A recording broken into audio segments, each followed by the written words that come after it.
Hello, everybody. It's Dominic from Last Word on Gaming, part of the Last Word on Sports Network. We're back with another episode of Cosplay Cast, and we have another awesome interview lined up today with Sarah. So let's jump right into it. All right, Last Word on Gaming. We're here with SarahSpectre. How are you doing today?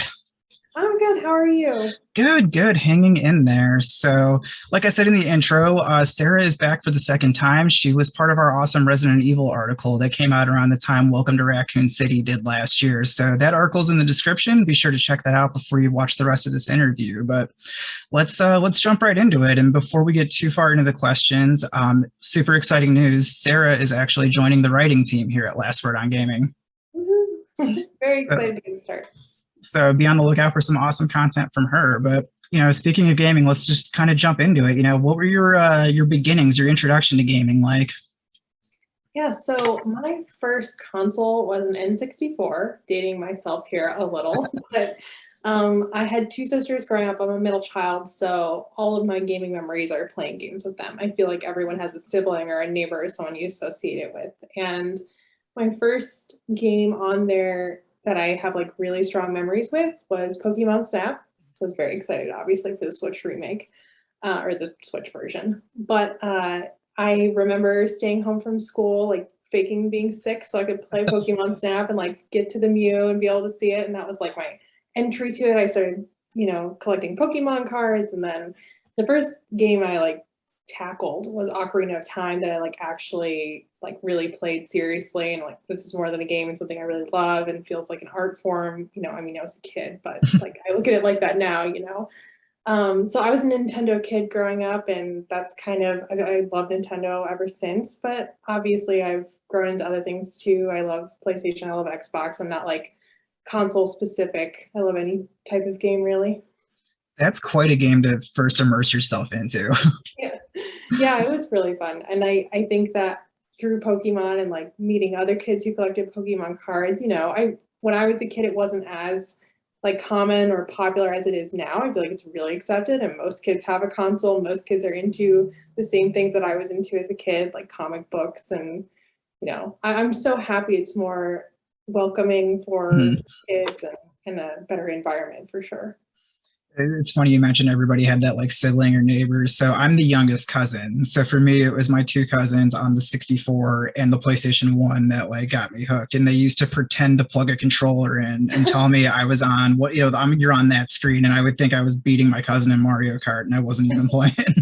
Yep, I had that exact same experience with Sonic and Tails. I was Tails, so I thought I was doing something, but I really wasn't. I was just floating along, getting caught up. So, yep.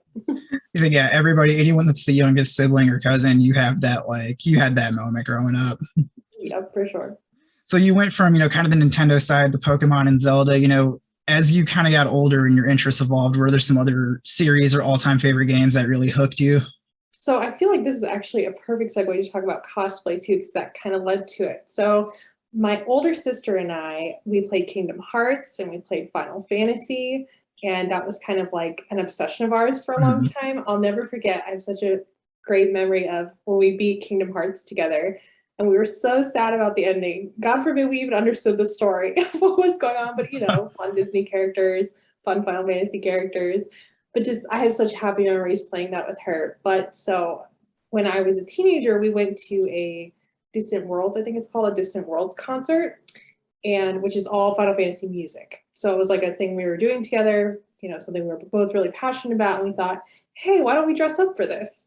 So we dressed as Moogles. That was like that technically is my first cosplay of Moogle. And actually for a long time I went by Miss Moogle, not SarahSpectre. That was like my first cosplay name.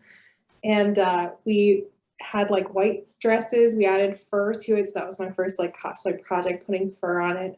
And then like cute little wings and a little red ball at the top. And that was like my very first cosplay. So I think Final Fantasy got me into cosplay. And that was, again, a little more complex game that we Mhm. played when we were young. So that was cool.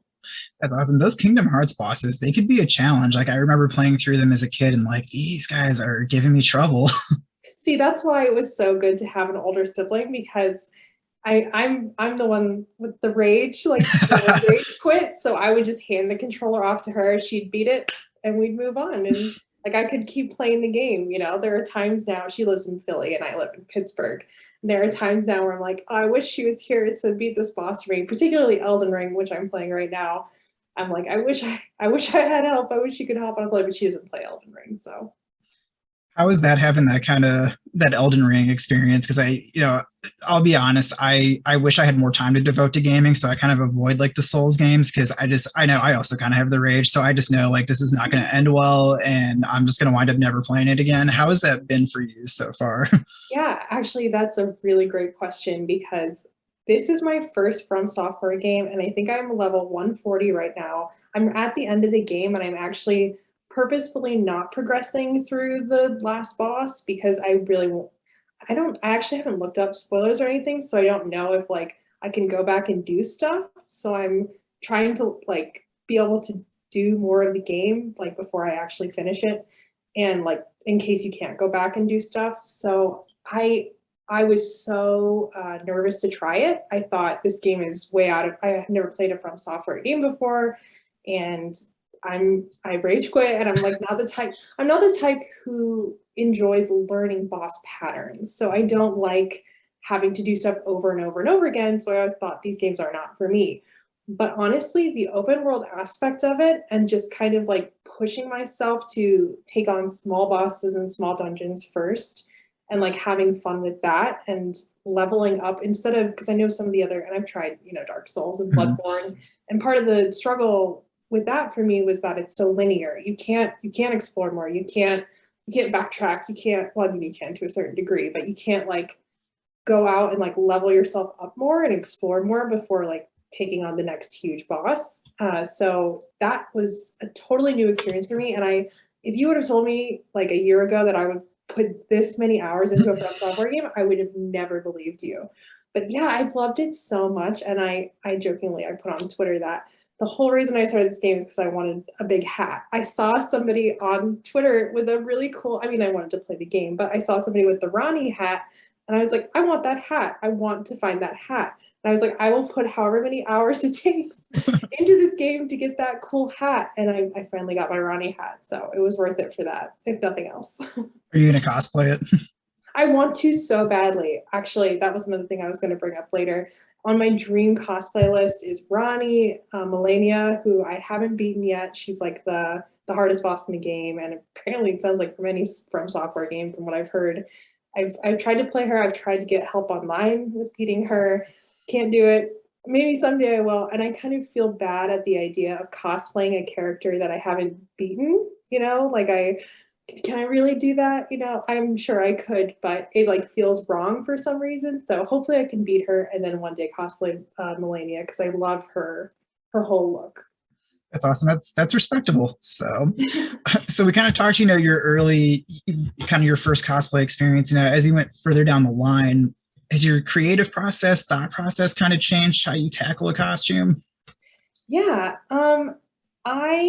I think I've all of my best cosplays like that I'm most proud of or that I really just like in general, like how it turned out, are ones that I experimented with. So Mother Miranda, that was one of my more recent and probably my biggest builds I've ever done, was truly a year. It took a year to make, and it was a year of experimenting. It was just like, okay, what could I possibly make this out of? Because I don't have a 3D printer. And I'm not honestly, I have total respect for people who do that because I love how clean 3D printing cosplays look. And I mean, obviously it takes work to paint. There's a lot of detailing and artwork that goes into that for sure. But for me, I really like the handmade part of it. I feel like that's for me, like part of the process and part of the struggle too. So for making her halo, it was like experimenting with different materials. How am I going to get this to attach to my back so I can like move around? And B, like, how do you get it to look so detailed? Actually, this is super nerdy, but I have it here. I brought it with me. Show it off. Do it. So I actually got everything at Michael's, and I started with what you use to make a wreath, like a Christmas wreath, essentially, and just kind of built on top of that with foam. This part here is made of clay, so that was like really heavy. So it's like experimenting with how can I attach this and have it not like collapse on top of me. So a lot of it is really just trial and error, like experimenting with materials and like what can I possibly wear to a con? Like that one I haven't taken to a con yet, but all of these things you have to take into consideration. So I feel like the fun for me now is experimenting with like how can I make this possible? And I have another cosplay, a dream cosplay of mine that I'm currently working on and trying to think through, and it's Katamari. Okay. And I've seen other people do, the prints and do like a Katamari ball. So I'm trying to think through how can I make it like a huge Katamari ball. Like that's such a like large, I've seen people do smaller ones, but I want to make a big one and like actually have it roll and be able to like take it places. So I'm experimenting with that and we'll see how it goes. That's awesome. I mean, that Mother Miranda looks like it was ripped straight from the game. Thank you. Is it hard to maneuver with that on your back? It is. What I ended up doing was I have straps for my wings that I put on because I really like her look with the wings. I'm kind of combining multiple looks in the game for the version I do. And I actually just kind of put on the straps and then attach the halo piece to the strap so that it's not as much pressure on my lower back either if I do it that way. Originally I had stuck like a rod essentially. I was like, I can't move. This is not going to work. But I love her look so much. It's so ornate and she's such a great villain and a great boss. And clearly from my article, I really love Resident Evil and I don't see people cosplay her much. So I tend to like veer towards characters people don't cosplay a lot, like niche characters, Banjo-Kazooie and Mother Miranda, and clearly very different aesthetics, but like just I really enjoy doing niche characters because you'll find people who are so surprised to see somebody doing that character. I just recently did Gem from Tron, which is another one that I feel like Tron doesn't get enough love. It's a great movie and it's a great character and a great design. But I love finding, niche audience that way because people are really excited about those characters. That's awesome. Yeah, there's a lot of truth in that. And so obviously I'm a big Resident Evil fan too. And Village terrified me in a way that the series hasn't in a long time. So I love that game. And Mother Miranda is a great character. I love how you didn't really know what was going on until you were pretty close to the end. But yeah, that game that terrified me, specifically Angie's level just absolutely terrified me. Yeah, the House Beneviento was, in my opinion, too short. I wanted it to be longer, which is crazy because it's so like painstaking to get through and so creepy, but I could have absolutely done another hour with that. Maybe a little less on Moreau, a little less time on Moreau, a little more in House Beneviento I would have loved. But yeah, no, that game blew me away. I love all the Resident Evil games, but that took it in such a different direction. And it had like gothic horror in it and such like a unique environment and still found a way to create villains that are so iconic. I think that's what stands out to me compared to other games with villains. Like everyone knows Lady Dimitrescu and like she's become an icon. And I feel like it's really hard in the game industry in general right now to create iconic characters that are memorable, that are going to kind of stand the test of time. And I feel like Resident Evil is usually pretty good at doing that. I feel like Village definitely added a couple characters to that list. For sure. Heisenberg too was so cool and unique. His level was really fun. I know a lot of people thought it was a little too long, but yeah, I did. Yeah, I got up there too, especially when, not to spoil it, I don't think this is a spoiler, but when you go back down and you have to kind of make your way back up, I was like, okay, well, I guess we're going back through this again. But yeah, he's a really cool character as well. Yeah, I agree. And so, I mean, obviously we've talked a lot about Resident Evil. We've talked a lot about some of the franchises you've kind of gone through in your cosplay experience. Are there any other ones you haven't mentioned that you've kind of put a lot of attention, a lot of love into? I think if you were to come in my house right now and just take a look around, you'd be astonished at the sheer amount of Batman stuff that I have. I'm obsessed with Batman's like my favorite superhero, which is crazy because I haven't done a ton of Batman related cosplays. Catwoman is probably the one I've done the most. I've done a few different versions of her. But I love DC and I love Batman. I'm wearing Avengers right now. I also need more like DC t-shirts. I feel all my t-shirts and all of my tops lately are all Marvel related, but there's so much more Marvel merch out there right now. There is. Like, we need some DC representation. But yeah, I love Batman. I'm working currently on a Gotham Knights Batgirl. I hoping to get some great photos in that soon, like actually go out at night and do it in the city.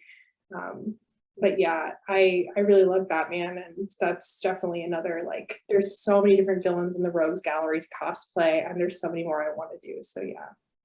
That's awesome. And that's probably a pretty good segue. So I know you mentioned earlier you're out of the Pittsburgh area. And so you are a pretty big part of Steel City Con every year. And as a cosplayer, so I would love to hear how that opportunity came up and how that kind of started.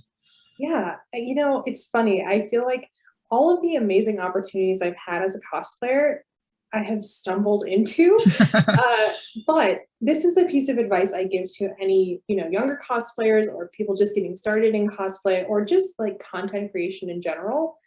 You can gain so much just by sending an email. Like I really fully believe that just extending an arm or reaching out to someone and saying, hey, do you need somebody for this? Or like just going to the website of someone you want to work with or someone you're inspired by and saying, hey, I'm interested in this. If there's ever an opportunity, please think of me, or here's my media kit, or what have you. I reached out to Steel City Con via their contact thing like 2 years ago and just said, if you're ever looking for a cosplayer, I'm planning to move back to the area and I'd be happy to help. And they reached out to me and said, you know, what would you like to do? And I said, I'd love to make videos because my platform that I'm currently most active on is TikTok. I have so much fun on TikTok doing cosplay and videos and stuff. And I was like, I would love to help you build your TikTok. And so I became a host that way. And I met Jill, Samurai Jill, who's another big cosplayer that way. And we're inseparable now. I've made so many great friends through that. And most of all, I think outside of just the TikTok stuff and hosting and cosplay, they have a lot of wrestling guests and I love wrestling. And so I said, I would be so happy to be your host for that. And to be completely honest, I had never done an interview with a celebrity or host before, but I put myself out there and said, I'll try it. And actually my first interview was Mick Foley. Oh, that's awesome. And I came up to him and I was shaking. I was so nervous because I'm a huge wrestling mark too. Like I'm so excited. And I was like, this is my first interview. And he was so kind and thoughtful and funny and like, do not be nervous. Like we're gonna have a good time. And he made it so calm. The second one I had right after that was Miro, who I was very nervous about as well. And he was like, don't be nervous, I'm nervous. He was so friendly and kind, which is not what you would expect based on his character. But yeah, no, I have so enjoyed being able to interview. Sorry, that's mine. Sorry. I have so enjoyed being able to interview and meet wrestlers this way. And all of it came from a simple email. So my advice to anyone interested in guesting or hosting or getting involved in the con scene as a cosplayer, it's just send an email, find the contact form on their website and say, are you looking for someone, and offer up your services. And I've gotten so many great opportunities just from that one instance where I reached out. So I highly recommend doing that. That's awesome. And I'll double down on that a little bit. Just since you brought up wrestling, so for those of you that don't know, I also write for a wrestling department, and I got involved with a local promotion that is now, they've blown up. They're not local anymore. But the way I got that was I was at the first StarCast all-in weekend back in 2018, and he handed me a flyer, and I just stuck out my hand, and we talked for a couple minutes. And 3 years later, it's turned into something way bigger than I thought it would. So, yeah, I mean, just like you said, don't ever be afraid to stick your hand out there or send that email. So. Totally. And during that convention, what's kind of like your prep like, and what's kind of your day-to-day like when you're on the convention floor? Yeah, so there's a lot of moving pieces, which again, I didn't know what to expect when I reached out. I just said, hey, you're looking for a cosplay guest, you're looking for a representative, I can do that. But we truly turned it into being a complete social media takeover. So we go through all of their Facebook, their TikTok, their Twitter, their Instagram, and we're just the whole weekend creating content, talking to fans, talking to celebrity guests. And we meet up in advance and we just look at the schedule of panels and the guests that are coming, and we kind of plot out, key moments to go talk to them. When can we catch them backstage or talk to their agent? And so we kind of plan it that way. And a lot of it's doing it on the fly. When it comes to TikTok and Reels on Instagram, It's looking up the trending audios and kind of seeing, okay, here's like a trend that's happening right now. How can we play with that as, you know, content creators at this con? And doing that stuff. So it's a lot of prep. It's a lot of doing it on the fly. We started doing live videos too, which is a whole other thing because you're doing crowd management. It's a whole different ball game. You never know what somebody's going to say. So I feel like it takes a special personality for sure to get on camera, but also just wear a costume at the same time. We try and we plan our cosplays around the guests that are coming. So we're looking right now at, there's another Steel City Con in August, and Jill and I will be the hosts again. So if you're in the Pittsburgh area, come by.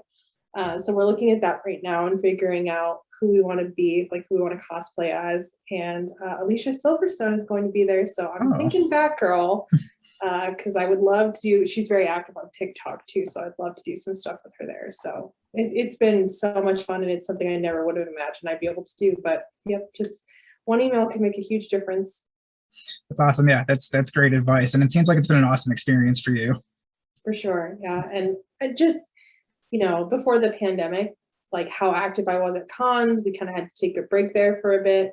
Being able to get back out there and meet with people and feel safe while doing it, you know, the con is very safe, and they've done a lot of proactive stuff to make their guests feel good about that and feel safe. And that's been really nice just to be able to socialize with people again and meet others, which is great.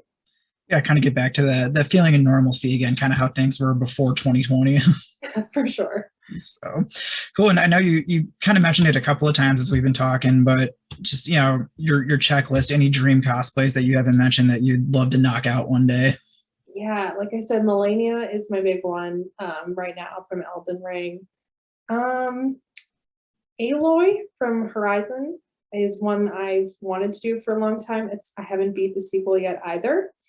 So I feel like I can't. I don't know why I let that be such a hang up for me, but like I would feel guilty, you know, and I don't judge anyone who, like, I know there's a lot of cosplayers out there who won't even play a game in cosplay character form because they love it. And I think that's cool. I think that's the best thing about cosplay. And the fact that it's so normalized now is that anybody can do it. And it doesn't matter, like, whether you played the game, whether you watched Markiplier play the game, you can still like enjoy it and be a part of the fandom and be like active in it. So I don't know if there's any other like really big ones I have other than Elden Ring, but that's what I'm hoping to do this year. She-Hulk is another one that I get requested a lot, which I think is funny because I don't feel like I have the like fitness physique for that, but I like appreciate it because she's awesome. So there might be a She-Hulk cosplay down the line. We'll see. That'd be awesome. So, all right. Well, hey, thanks so much for coming back. We're so excited to have you joining the writing team. Like I said, the Resident Evil article is linked below, as is all of her social media. So check out everything she does. Check her out during Steel City Comic-Con. And until next time, we will see you again. All right. Thank you again to Sarah for taking time to talk to us today about everything cosplay, gaming, and Steel City Con. Like we said, be sure to check out her content coming soon to the website. And thanks again for viewing. If you want to see more of this content, make sure you drop a like, subscribe, and comment below.